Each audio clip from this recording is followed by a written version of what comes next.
Number 1 पर विद्युत की परिभाषा।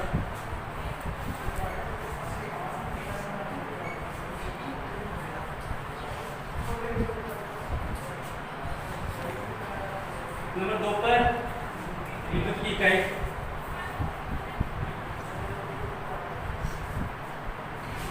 3 पर उत्तर। नंबर 4 पर क्या विद्युत की परिभाषा, विद्युत की इकाई, विद्युत का सूत्र, विद्युत परिपथ,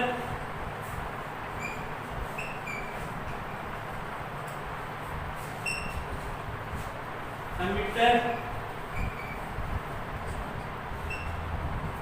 70 वोल्ट मीटर,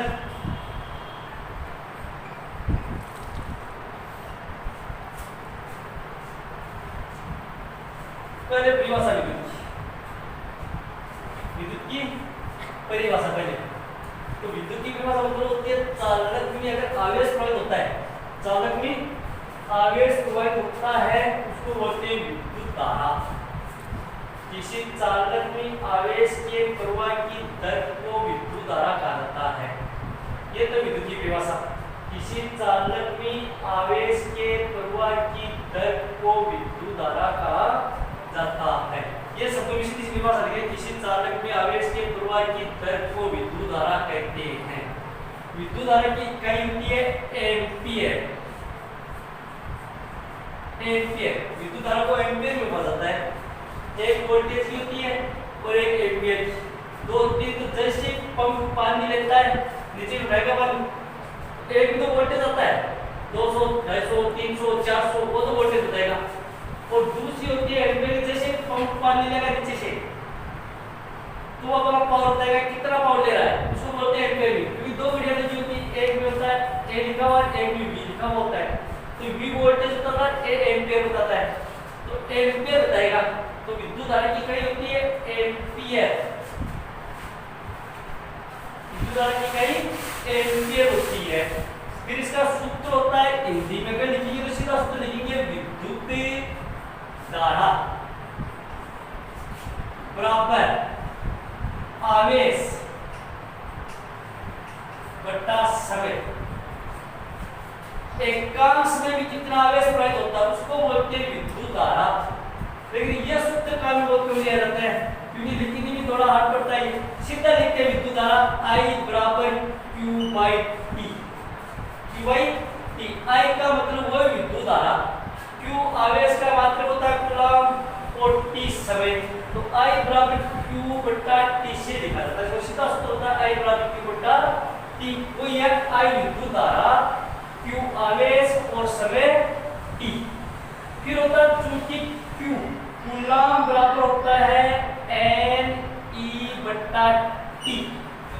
Q बराबर होता है N E बटा T। इसका मतलब अगर Q का मान यहाँ पर Q का मान लिया रखेंगे तो सूत्र बन जाएगा I बराबर N E बटा T आ जाएगा। ये सूत्र आ जाएगा I बराबर N E बटा T। तो दो सूत्र होते हैं विद्युत धारा के, एक होता है I बराबर Q बटा T का और एक होता है I बराबर N E बटा T का। ठीक है, तो यहाँ पर I तो विद्युत धारा है, N क्या है, E क्या है, T का भी तो पता है समय है। तो यहाँ पर N बराबर होता है आवेश की संख्या। N का मतलब होता है N बराबर आवेश की संख्या। N बराबर होता है आवेश की संख्या और E का मतलब होता है इलेक्ट्रॉन। इलेक्ट्रॉन पर विद्यमान आवेश का मान। इलेक्ट्रॉन पर विद्यमान आवेश का मान। तो इलेक्ट्रॉन की संख्या तो दी मिलेगी, कितनी इलेक्ट्रॉन वो संख्या उस पर डिपेंड करेगा सवाल पर किसने इलेक्ट्रॉन देगा। लेकिन E का मतलब फिक्स होता है मान, E बराबर इलेक्ट्रॉन आवेश का मान, और वो मान फिक्स होता है E का कितना 1.6 इंटू 10 के पावर माइनस का 19 कूलम। ये इलेक्ट्रॉन पर आवेश का मान होता है 1.6 इंटू 10 के पावर माइनस का 19 कूलम। इलेक्ट्रॉन पर आवेश का मान फिक्स मान होता है, सवाल में जहाँ भी आता है ये मान रखना पड़ता है, या तो देगा अगला, नहीं देता तो तुम्हें लिखित याद करना पड़ेगा कि इलेक्ट्रॉन का रमेश का मान होता है 1.7 × 10⁻⁻⁰ कूलम होता है। ये इसका सूत्र होता है और इसी सूत्र के आधार पर फिर एक सवाल होता है, इस सूत्र से सवाल कैसे ज्ञात करेंगे अपन? सूत्र से सवाल ज्ञात करेंगे अपन कैसे? किसी चालक में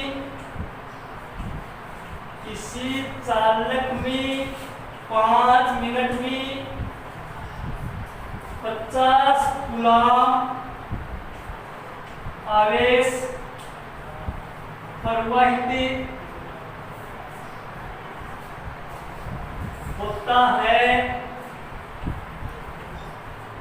प्रवाहित होता है तो चालक में प्रवाहित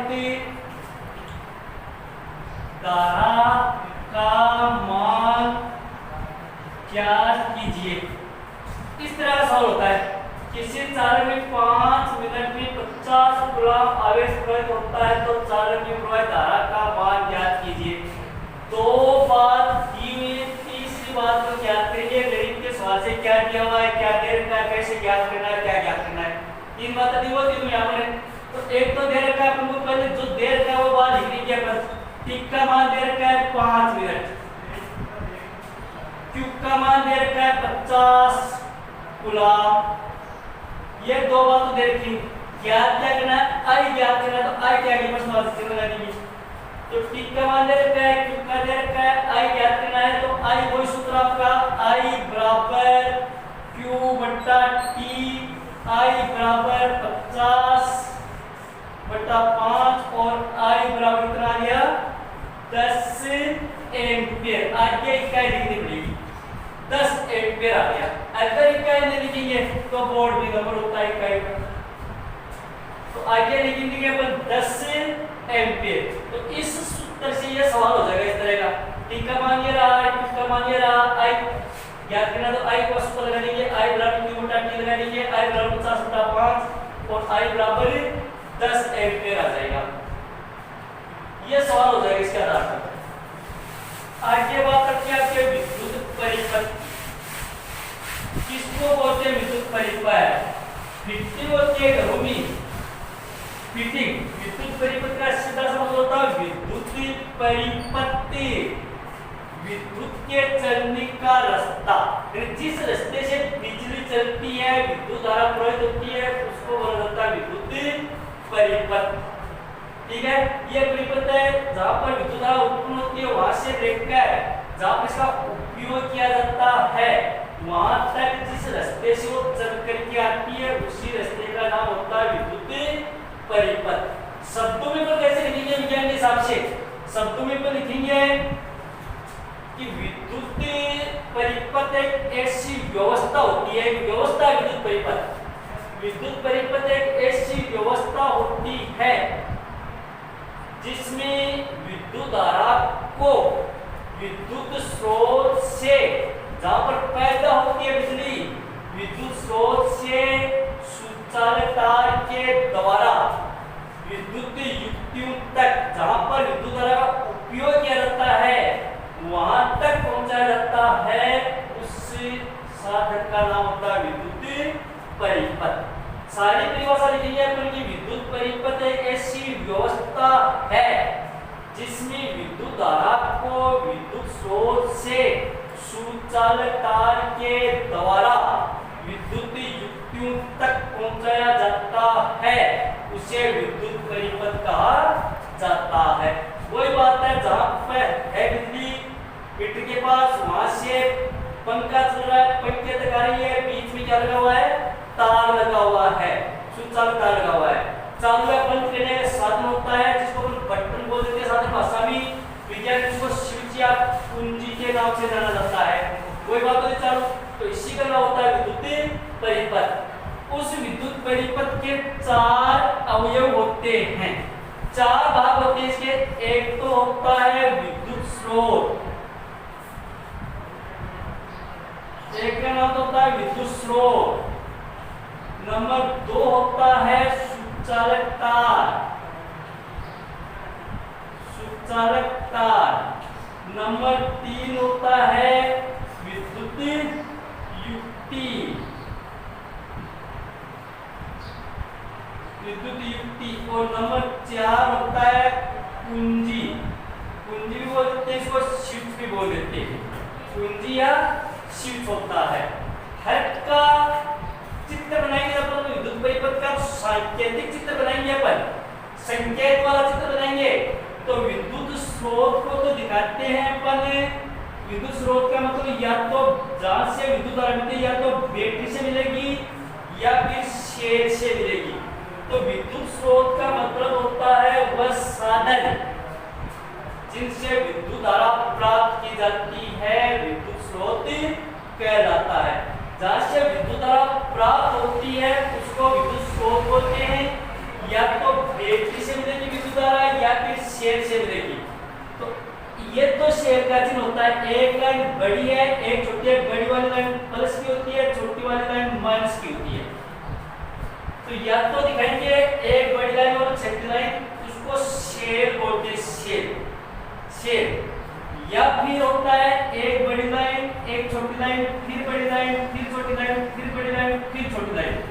ये होती है बैटरी, इसको बोलते हैं बैटरी। यानी शेल का मतलब होता है शेल विद्युत ऊर्जा के स्रोत होते हैं। शेल विद्युत ऊर्जा के विद्युत धारा के स्रोत होते हैं। लेकिन शेल से भी अपन शेल ले लिया, शेल को टेबल पर रख देंगे, उनसे हमको धारा नहीं मिलेगी जब तक इनको विद्युत परिपथ में नहीं जोड़ेंगे। शेल होता है, शेल के दोनों तरफ एक तरफ प्लस का चिन्ह होता है, एक तरफ माइनस का चिन्ह होता है। ऊपर जो टोपी लिखी होती है वहां पर प्लस का चिन्ह देगा, शेल को डाल क्या तो सूचक शेल होता है। घड़ी में होता है, बैटरी में होता है, टॉर्च में वो सूचक शेल होता है। शेल बोलते थे, इलेक्ट्रिक शेल होता है, सूचक शेल होता है, डेंजर शेल होता है, वोल्टा शेल होता है, सुका शेल होता है।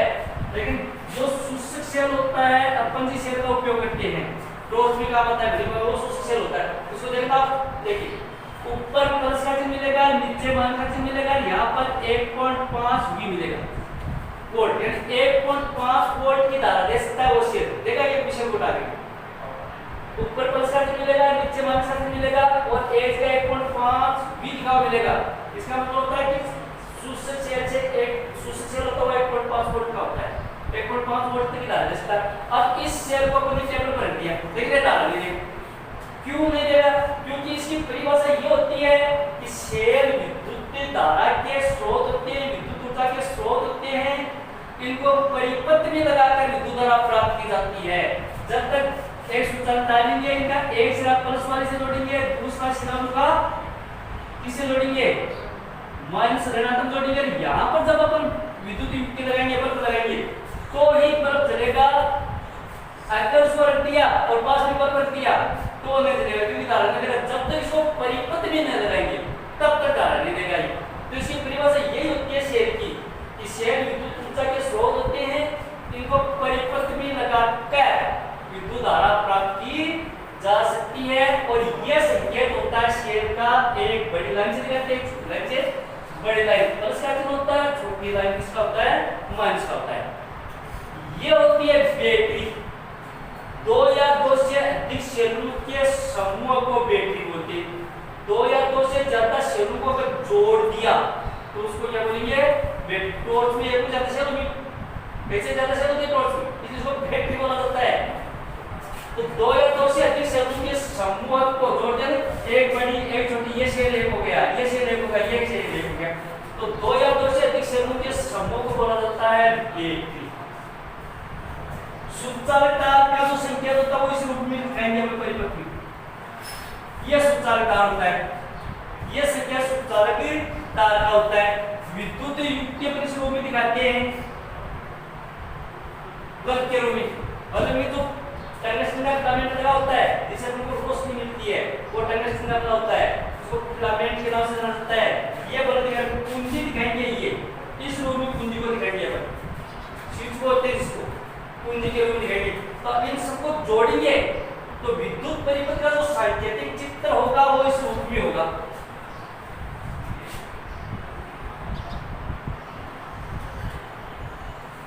यह विद्युत परिपथ का सांकेतिक चित्र होगा। ये विद्युत परिपथ का चित्र, ये विद्युत परिपथ होता है, इसमें होता है विद्युत परिपथ। इसका नाम होता है विद्युत युक्ति। विद्युत युक्ति, ये विद्युत युक्ति, ये सुचालकता है, ये सुचालकता, ये कुंजी और ये शेल। इसको बेटी ने लिखी क्योंकि एक ही है, तो ये लिखेंगे शेल। अगर दो लाइन एक या एक से ज्यादा तो अपन बेटी लिख देते ना, लेकिन उसका नाम शेल लिख दिया हमने। तो वही चारों होगा, ये विद्युत युक्ति, सुचालकता, ये स्रोत और ये कुंजी। अब देखो यहाँ पर शेल है, यहाँ से ये विद्युत स्रोत है शेल, यहाँ से विद्युत पैदा हो रही है, तो यहाँ से सुचालकता के द्वारा विद्युत युक्ति तक पहुंच गई। ये रास्ता हो गया इसका, शेल से लेकर विद्युत युक्ति तक सुचालकता के द्वारा ये रास्ता बन गया, परिपथ बन गया एक तरह का। इस परिपथ का नाम होता है विद्युत परिपथ। ये से चार हुए होते हैं, एक होता है शेल, एक होता है कुंजी, एक होता है सुचालकता, एक विद्युत युक्ति। अब चारों की अगर परिभाषा लगाएंगे अपन, तो सबसे पहले लगाएंगे विद्युत स्रोत की परिभाषा। क्या लगाएंगे? विद्युत स्रोत वह साधन जहां से विद्युत धारा प्राप्त की जाती है, विद्युत स्रोत कहलाता है। ये विद्युत स्रोत की परिभाषा होगी कि जहां से विद्युत धारा प्राप्त की जाती है, इसको बोलते हैं विद्युत स्रोत। नंबर 2 पर सुचालकता की परिभाषा पर लगाएंगे वह साधन जिसके द्वारा विद्युत धारा को विद्युत स्रोत से विद्युत युक्ति तक पहुंचाया जाता है, सुचालकता कहलाता है। वह साधन ये विद्युत स्रोत रहा, वह साधन ये रहा, वह साधन जिसके द्वारा विद्युत धारा को विद्युत स्रोत से विद्युत युक्तियों तक पहुंचाया जाता है, विद्युत सुचालकता कहलाता है। नंबर 3 पर हो गई आपकी कुंजी, जिसको बटन बोलते हैं साधारण भाषा में, और ये चालू या बंद करने का काम आता है।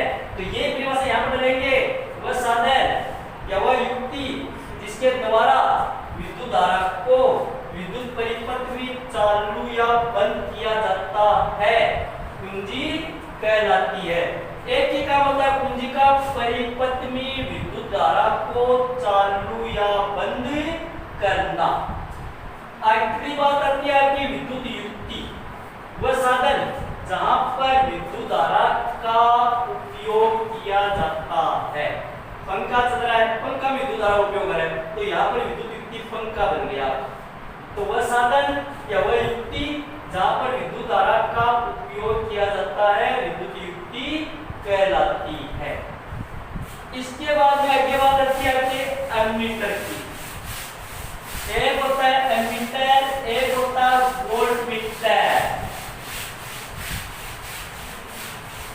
एक एमीटर होता है, एक वोल्टमीटर होता है। बिजली की मरम्मत करने वाला जो मिस्त्री होता है, बिजली के जो उपकरण होते हैं, इन उपकरणों की रिपेयरिंग करने वाला जो मिस्त्री होता है, इलेक्ट्रिशियन, उनके पास आजकल तो बिजली चला गया, लेकिन इनके पास 2 घड़ियां होती हैं,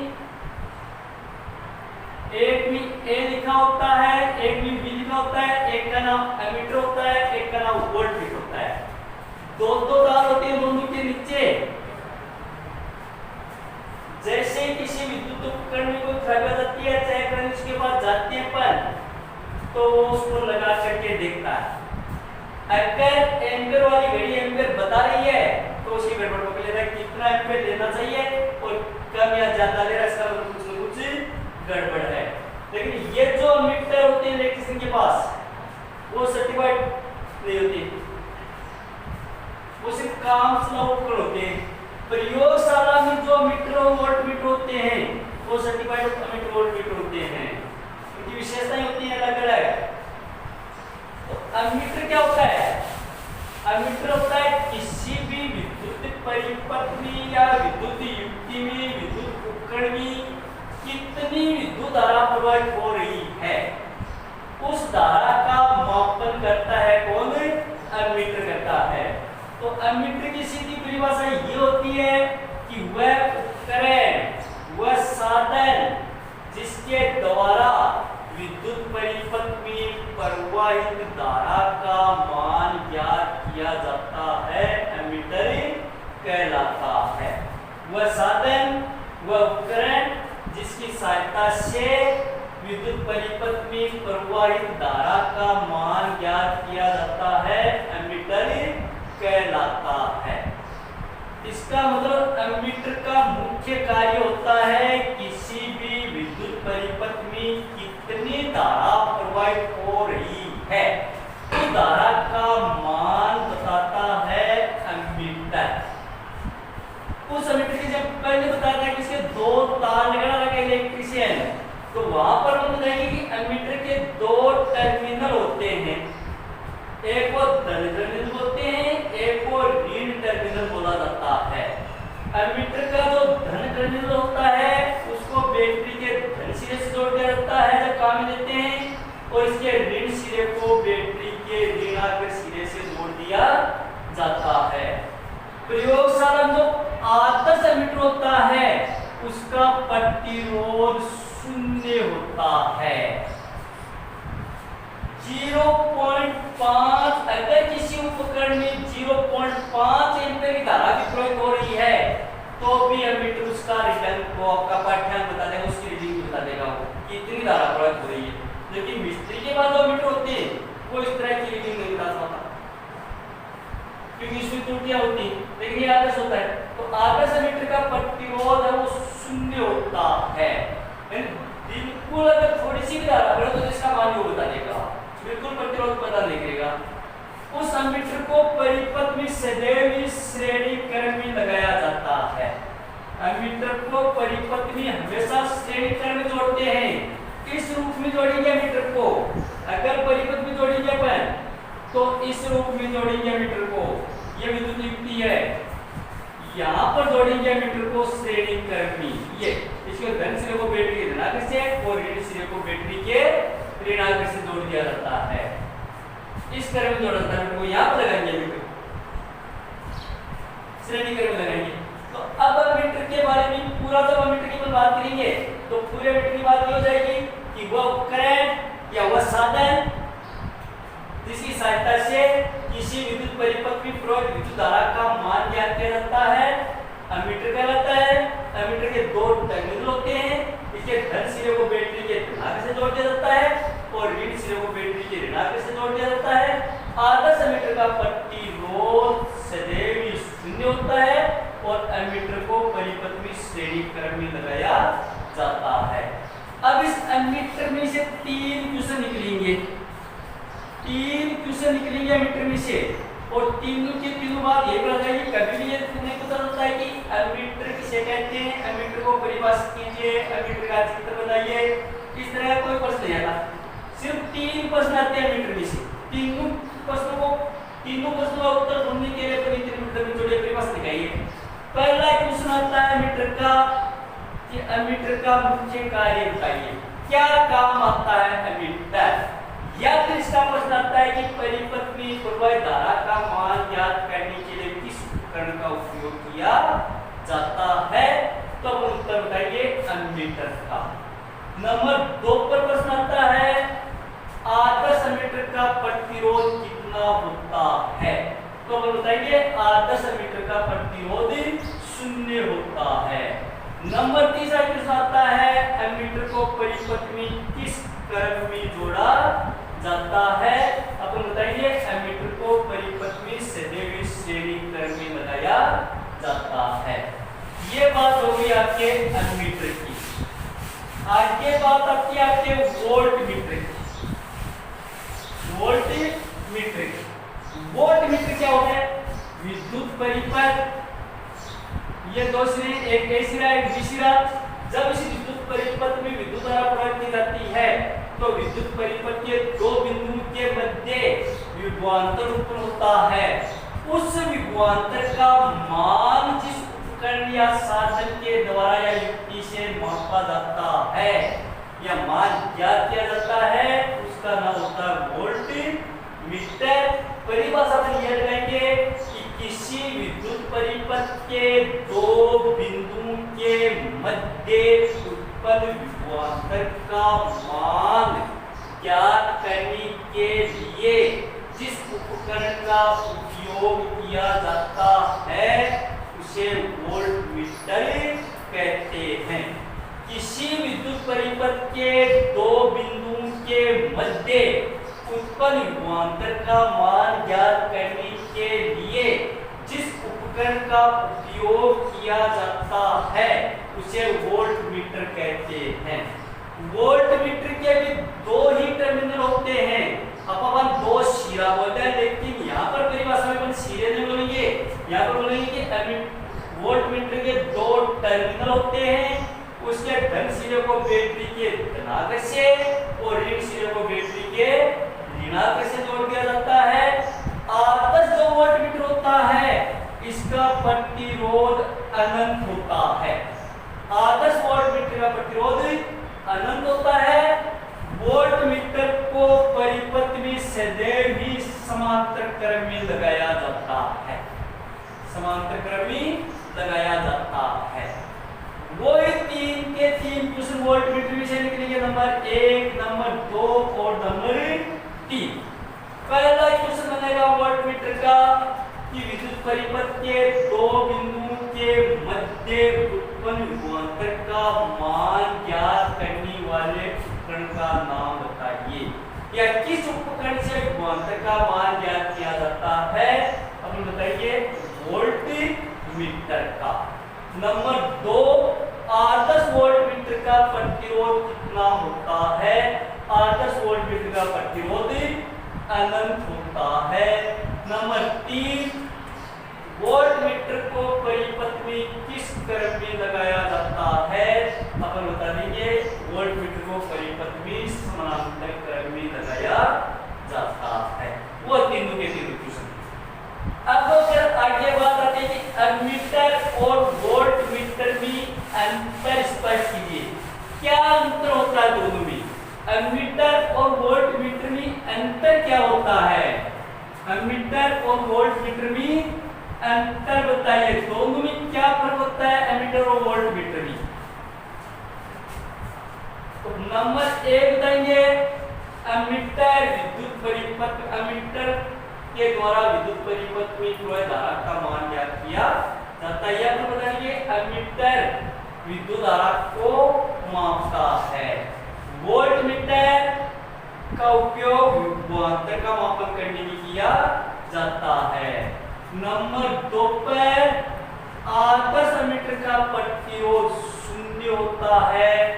आदर्श वोल्टमीटर का प्रतिरोध अनंत होता है। नंबर 3, एमीटर को परिपथ में श्रेणी क्रम में जोड़ा जाता है। वोल्टमीटर को परिपथ में समानांतर क्रम में जोड़ा जाता है। ये बात हो गई कल तक। अब आगे बात आती है आपकी धारा नियंत्रक।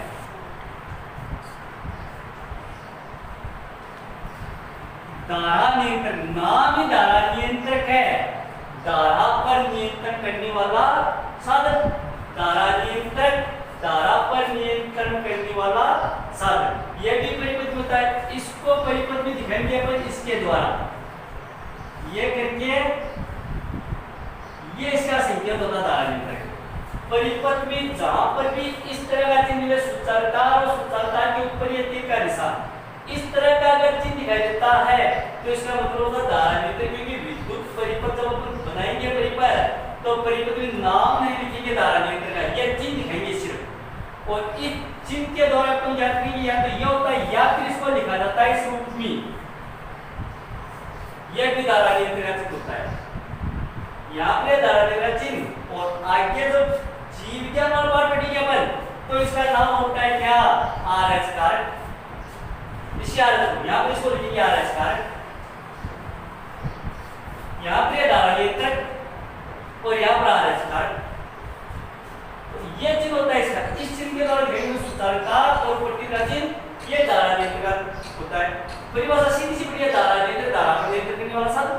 तो अपन परिभाषा बता देंगे कि वह साधन या वह उपकरण जिसके द्वारा विद्युत परिपथ में प्रवाहित धारा के मान पर नियंत्रण कहलाता है या धारा के मान को कम या अधिक किया जाता है, धारा नियंत्रक कहलाता है।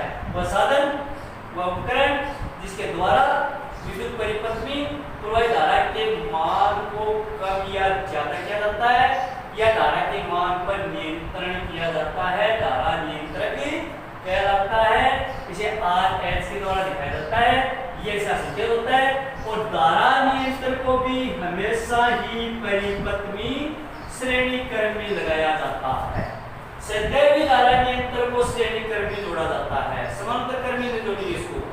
अब ये श्रेणी क्रम 4-5 बार नाम आ गया, श्रेणी क्रम, समांतर क्रम, समांतर क्रम। ये दोनों क्या होते हैं, ये आ जाएंगे। अब दोनों क्या होते हैं, श्रेणी क्रम किसको बोलते हैं, समांतर क्रम किसको बोलेंगे। तो इसको धारा नियंत्रक को हमेशा इस श्रेणी क्रम में जोड़ा जाता है।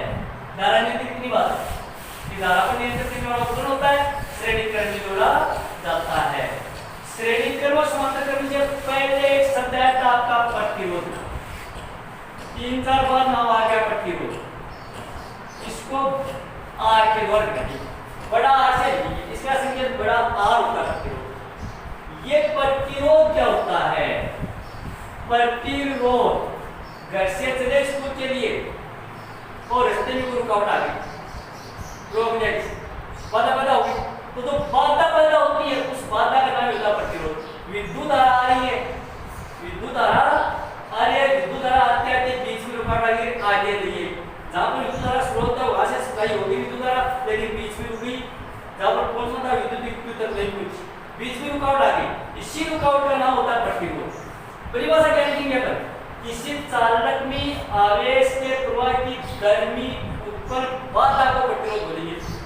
चालक है, चालक में आवेश प्रवाहित हो रहा है, लेकिन आवेश प्रवाहित होने में जो बाधा आ गई बीच में, उस बाधा का नाम होता है प्रतिरोध। तो किसी चालक में आवेश के प्रवाह की गर्मी उत्पन्न बाधा को प्रतिरोध कहते हैं। इस प्रतिरोध का मात्रक होता है, मात्रक ओम होता है। इसका मात्रक ओम होता है, ओम। ये इसका संकेत होता है ओम का। ये सब लिखेंगे नहीं बन, ये ज्यादा आएगा काम। ओम ये इसका संकेत, प्रतिरोध का मात्रक ये होता है ओम। ओम है वो उपकरण नहीं हो, ओम वैज्ञानिक नाम ओम। इस ओम ने प्रतिरोध और धारा दोनों के बीच में संबंध स्थापित किया था, जिसका नाम रखा था ओम का नियम। जिसकी बातों का नाम क्या कहेंगे, ओम का नियम। तो वैज्ञानिक था ये ओम, ये इसका ओम। तो ये हो गया आपके प्रतिरोध की परिभाषा। अब आगे बात आती है प्रतिरोध की परिभाषा की, प्रतिरोध का मात्रक है। अब ये प्रतिरोध किन कारकों पर निर्भर करेगा, किन राशियों पर ये निर्भर करता है प्रतिरोध। 4 बातों पर निर्भर करता है प्रतिरोध। प्रतिरोध 4 बातों पर निर्भर करेगा, यानी प्रतिरोध किन राशियों पर या किन कारकों पर निर्भर करता है। 4 बातों पर निर्भर करेगा। एक तो करेगा चालक की लंबाई पर, तो तार होगा चालक तार, तो चालक की तार की लंबाई पर, चालक तार की लंबाई L पर, चालक तार की लंबाई L पर। एक चालक के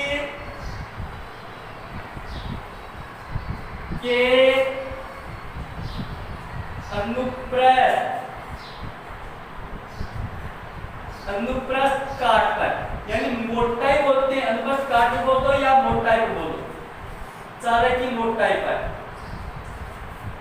चालक की मोटाई पर। एक घटना पदार्थ की प्रकृति पर, किस प्रकृति का पदार्थ, पदार्थ की प्रकृति पर। और एक रहेगा पदार्थ के ताप पर, पदार्थ के ताप पर। 4 राशियों पर निर्भर करेगा प्रतिरोध, या 4 कारकों पर, चालक की लंबाई पर, चालक के अनुप्रस्थ काट के क्षेत्र पर या मोटाई पर, और पदार्थ की प्रकृति पर, और पदार्थ के ताप पर। 4 बातों पर निर्भर करेगा। तो ये जो बात है इनकी बात आगे होगी, क्योंकि क्योंकि यहाँ पर कोई प्रश्न नहीं है, यहाँ पर प्रश्न बनेंगे चार छोटे, ये दो है, यहाँ पर दोनों बड़े प्रश्न बनेंगे। कैसे बनेंगे कि किसी चालकतार का प्रतिरोध उसकी लंबाई पर कैसे निर्भर करता है। लंबाई बढ़ेगी तो प्रतिरोध बढ़ेगा या घटेगा, लंबाई घटेगी तो प्रतिरोध बढ़ेगा या घटेगा। तो यहाँ पर सीधी सी बात क्या कहनी है कि किसी चालकतार का प्रतिरोध उसकी लंबाई पर कैसे निर्भर करता है, स्पष्ट कीजिए। प्रयोग के बारे में पता कभी कभी कि प्रयोग द्वारा स्पष्ट कीजिए कि किसी चालकतार का प्रतिरोध उसकी लंबाई पर कैसे निर्भर करता है। तो अपन बात करेंगे, सीधी सी बात है कि चालकतार का जो प्रतिरोध है R समानुपाती होता है L के, R समानुपाती होता है L के। इसका मतलब यह हुआ कि किसी चालकतार का प्रतिरोध उसकी लंबाई के समानुपाती होता है। अर्थात जैसे जैसे चालकतार की लंबाई बढ़ती जाएगी प्रतिरोध का मान भी बढ़ता जाएगा, जैसे जैसे चालकतार की लंबाई कम होती जाएगी प्रतिरोध का मान भी कम होता जाएगा। साधारण भाषा में हम ये बता देंगे कि प्रतिरोध और लंबाई के साथ साथ चलेगा, प्रतिरोध लंबाई के साथ साथ चलेगा। लंबाई बढ़ेगी प्रतिरोध बढ़ेगा, लंबाई घटेगी प्रतिरोध घटेगा। ठीक है, ये साधारण भाषा बता देंगे। प्रतिरोध है वो चालकतार की लंबाई के साथ साथ चलता है। लंबाई बढ़ती है प्रतिरोध बढ़ता है, लंबाई घटती है प्रतिरोध घटता है। इसके लिए अपने प्रयोग करेंगे कि एक चालकतार लेते हैं, चालकतार ले लिया, 5 मीटर लंबा चालकतार ले लिया, ठीक है। उस चालकतार की लंबाई अपनी आधी कर दी तो प्रतिरोध का मान भी कितना हो जाएगा, आधा हो जाएगा। अगर चालकतार की लंबाई को दोगुनी कर देंगे तो प्रतिरोध का मान भी क्या हो जाएगा, दुगुना हो जाएगा। यहाँ पर एक सवाल आता है, यहाँ पर एक सवाल आता है। सवाल किस तरह का आता है, किसी चालकतार एक 5 मीटर लंबे 5 मीटर लंबे चालकतार का प्रतिरोध, एक 5 मीटर लंबे चालकतार का प्रतिरोध 10 ओम है। एक 5 मीटर लंबे चालकतार का प्रतिरोध 10 ओम है।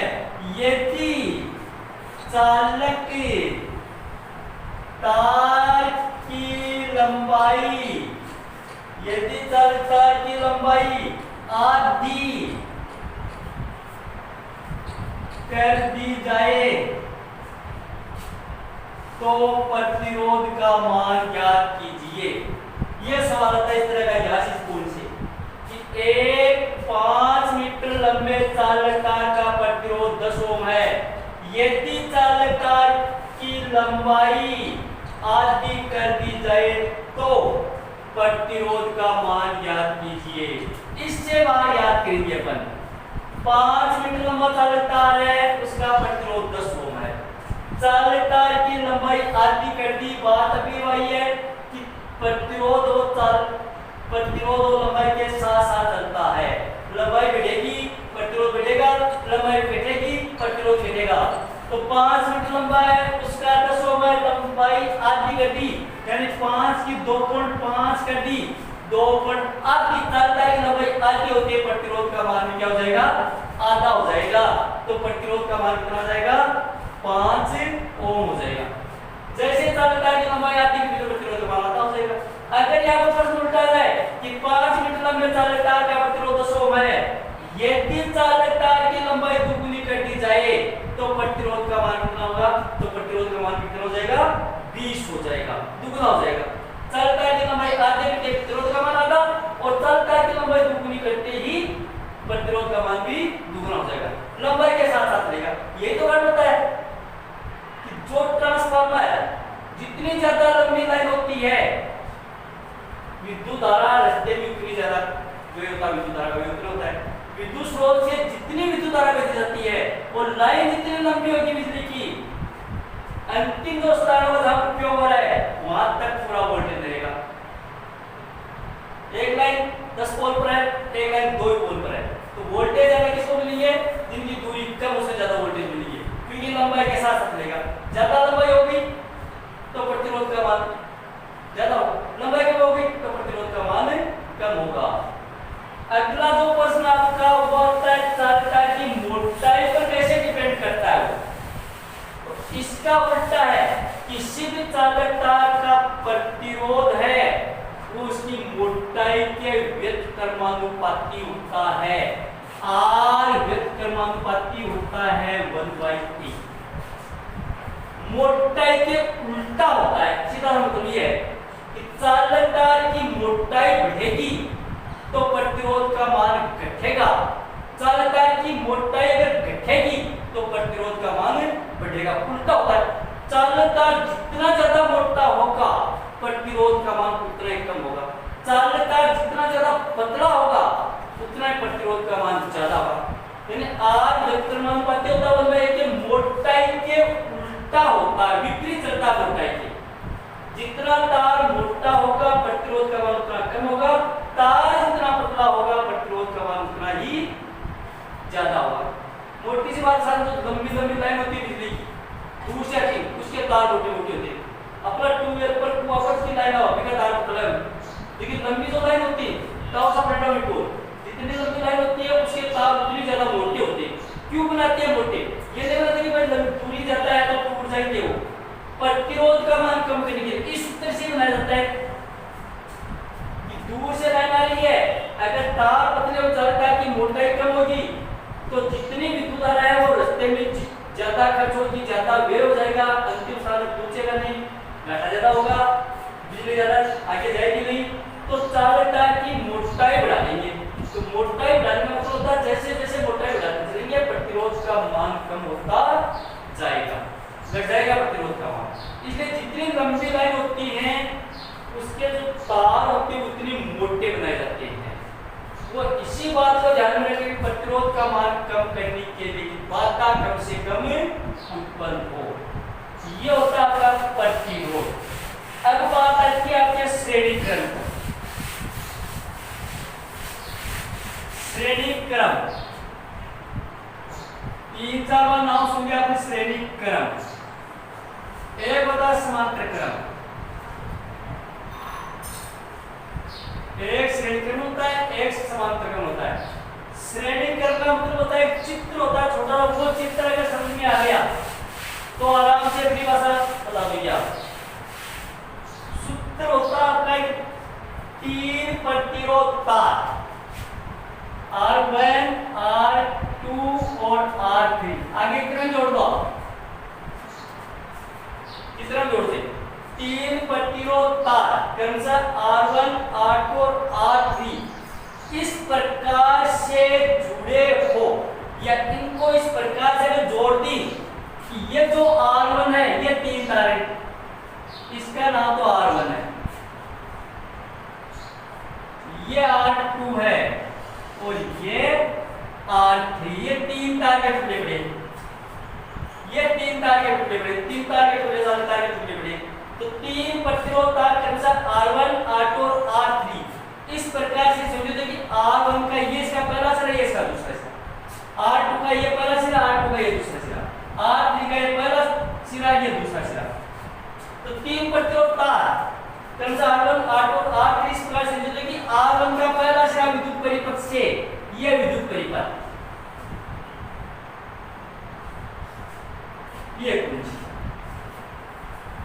R1 का पहला सिरा विद्युत परिपथ से जोड़ दिया, इसका दूसरा सिरा, ये दूसरा सिरा R1 का दूसरा सिरा R2 के पहले सिरे से, इसको पहले सिरे से जोड़ दिया, R2 का दूसरा सिरा R3 के पहले सिरे से, ये पहले सिरे से जोड़ दिया, और R3 का दूसरा सिरा लाके विद्युत परिपथ से जोड़ दिया। इस प्रकार का जो संयोजन होता है उस संयोजन का नाम होता है श्रेणी क्रम संयोजन।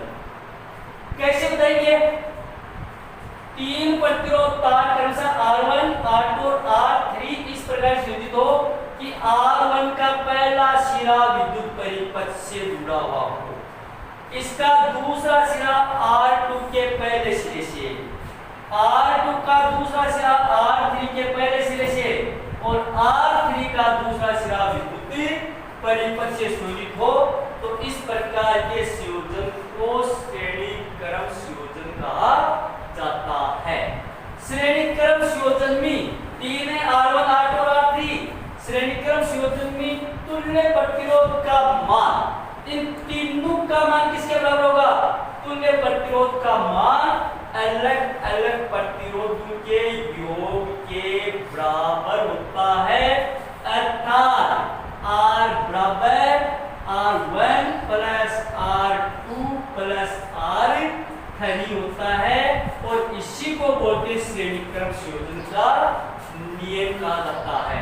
इसी को श्रेणी क्रम संयोजन का नियम कहा जाता है। ये श्रेणी क्रम संयोजन का नियम होता है R बराबर R1, R2 और R3। तुल्य प्रतिरोध का मान वो अलग अलग प्रतिरोधों के योग के बराबर होता है, इसे श्रेणी क्रम संयोजन का नियम कहा जाता है। यहाँ पर एक प्रश्न आता आपका, इस सड़क पर जो लाइट की व्यवस्था होती है, रोड पर जो लाइट की व्यवस्था होती है वो किस तरह की होती है? वो हमेशा ही श्रेणी क्रम संयोजन में होती है। पोल लाइन कमाई लगड़ा ही एक पोल लगड़ो रहे विकास तो सर्विस जरूरत है, तो जरूरत है, तो अपना लाइन की राइट कभी कभी जरूरत नहीं, तो ये श्रेणी क्रम रोड पर जो लाइट की व्यवस्था होती है वो श्रेणी क्रम संयोजन में होती है। ठीक है, ये तो होता है श्रेणी क्रम संयोजन। अगली बात आती है आपके समांतर क्रम संयोजन। ये समांतर क्रम संयोजन कौन सा होता है? आगे बड़ा सूत्र आएगा, इसका बड़ा सवाल श्रेणी क्रम संयोजन का। इस श्रेणी क्रम संयोजन में जो धारा प्रवाहित होती है उसका मान समान होता है। सब का मान बराबर लाइट जा रोड पर, एक पोल यहाँ पर है, एक 50 पोल के आगे, एक लाइट पहले पोल पे लगी हुई है और एक लाइट कहाँ पे लगी हुई है? 50वें पोल पे लगी हुई है। लेकिन जैसे कुंजी को ऑन करेंगे, जितना प्रकाश ये लाइट देगी उतना प्रकाश ये लाइट देगी। ये देखिए पहले पोल वाले को तो ज्यादा बिजली मिल गई और अगले वाले को कम मिलेगी, क्योंकि श्रेणी क्रम संयोजन में प्रवाहित जो धारा होती है उस धारा का मान समान होता है, लेकिन जो विभवांतर उत्पन्न होता है श्रेणी के मध्य उसका मान अलग अलग होगा। ये आगे प्रश्न आएगा कि जब ये जो सूत्र लिखा था ना, ये R बराबर R1 plus R2 plus R3, ये जो सूत्र लिखा था, ये सूत्र आया कैसे? गणित में प्रीमियर को किताबों दे तो वहां पर ये उत्तर करना पड़ेगा कि R1, R2 और R3 ये सूत्र आया कहां से? इसका बड़ा सवाल होगा। वहां पर अपन बताएंगे कि धारा का मान समान कैसे होता है, विभवांतर का मान अलग अलग कैसे होता है। इसके बाद में आगे आता है समांतर क्रम संयोजन। समांतर क्रम संयोजन का मतलब होता है वही आपके तीन तार R1, R2 और R3, तीन तार का टुकड़ा ही, बट टुकड़ा पर किया जोड़ा कि वो समांतर क्रम संयोजन हो जाए। तीन तार के टुकड़े इस क्रम में होते हैं, यहाँ पर ये टुकड़ा एक, ये दो और ये तीन टुकड़े, ये R1 आपका, ये R2, ये R3, ये तीन टुकड़े तार के। इन तीनों टुकड़ों को इस तरह में जोड़ते हैं कि तीनों का एक सिरा, तीनों सिरा ऐसा नहीं है, तीनों का एक सिरा विद्युत परिपथ के एक तरफ, तीनों का एक सिरा विद्युत परिपथ के एक और तीनों का दूसरा सिरा विद्युत परिपथ के दूसरी ओर अगर संयोजन होता, इस प्रकार का संयोजन होता है तो इसको बोलते हैं समांतर क्रम संयोजन। परिभाषा इसकी बन जाएगी कि तीन चालक तार या तीन प्रतिरोध तार R1, R2 और R3 इस प्रकार से संयोजित हो कि तीनों का एक सिरा परिपथ के एक ओर तथा दूसरा सिरा परिपथ के दूसरी ओर संयोजित हो, तो इस प्रकार के क्रम को समांतर क्रम संयोजन कहा जाता है। उस समांतर क्रम संयोजन में तुल्य प्रतिरोध का मान, तुल्य प्रतिरोध के मान का विक्रम उल्टा, तुल्य प्रतिरोध के विक्रम का मान अलग अलग प्रतिरोधों के विक्रम के योग के बराबर होता है, अर्थात 1/8 बराबर 1/r1 plus 1/r2 plus 1/r3 होता है। इस क्रम में जो धारा प्रवृत्त होती है वो धारा का मान अलग अलग होता है और विभवांतर का मान समान होता है, क्योंकि धारा का मान अपन देख नहीं पड़ेगा, आराम से पता चल जाएगा। ये यहाँ से धारा आई, ये आई जा रही है, यहाँ तक आ गई। अब बटिए नाली बढ़ रही है, एक लंबा नाला है और इन नालों जगह जगह नाली से छूटे, कोई जरूरी नहीं सब नाली में बराबर बन जाएगा। यहाँ से जब बाहर निकलेगा तो कोई जरूरी नहीं कि सब नाली में बराबर बन जाएगा, किसी नाली में कम बन जाएगा, किसी में ज्यादा बन जाएगा। यहाँ पर ये 3 हो गए तो यहाँ से धारा जा रही है, यहाँ पर आ गई। अब यहाँ से 3 जगह बटेगी धारा, 3 जगह, तो जरूरी नहीं तीनों में बराबर जाएगा, किसी में धारा कम जाएगी, किसी में धारा ज्यादा जाएगी। तो प्रवाह धारा का मान अलग अलग होता है और विभवांतर का मान समान होता है। यह आपका समाधान होता है। गर्मी में जो फिटिंग होती है, ये जो लाइट की व्यवस्था है गर्मी, वो सारी की सारी लाइट की व्यवस्था इसी क्रम में की जाती है। और जब फिटिंग करता है इलेक्ट्रिशियन तो वो ये काम करता है, पूरी फिटिंग के अलावा सारा मकान की, और लास्ट में एक जगह दाड़ हो जाए सारा मकान बात तारा वो सब एक जगह दाड़ हो सकता, कोई का गांठ लगाता है, कोई का चूल लगाता है, निशानी के बाद कोई का 2 गांठ लगा दे, कोई का 1 लगा दे, कोई 6 दे, कोई इया छोड़ दे, कोई का 2 बांध दे, सबको एक जगह ले जाकर पसंद एक जगह बांधना, सारा सिरसा तारा का एक से रहेगा, मतलब दूसरा सिरा बोर्ड में जाकर बांधना। तो ये इसी क्रम में होता है, सबका एक सिरा एक तरफ और दूसरा सिरा दूसरी तरफ। तो घरों में जो लाइट की व्यवस्था होती है वो समांतर क्रम में लगाई जाती है। तो इन दोनों में यहाँ पर सिर्फ 2 प्रश्न निकलते हैं कि सड़क पर जो लाइट की व्यवस्था होती है किस क्रम में होती है, श्रेणी क्रम में, और घरों में जो लाइट की व्यवस्था होती है वो किस क्रम में होती है, समांतर। फ्रिज है, टीवी है, कूलर है, लाइट है, पंखा है, सारे के सारे समांतर क्रम में लगाए जाते हैं, क्योंकि प्रतिरोध के अनुसार धारा मिल जाती है, सबको बराबर धारा चाहिए, इसलिए समांतर क्रम में जोड़ा जाता है।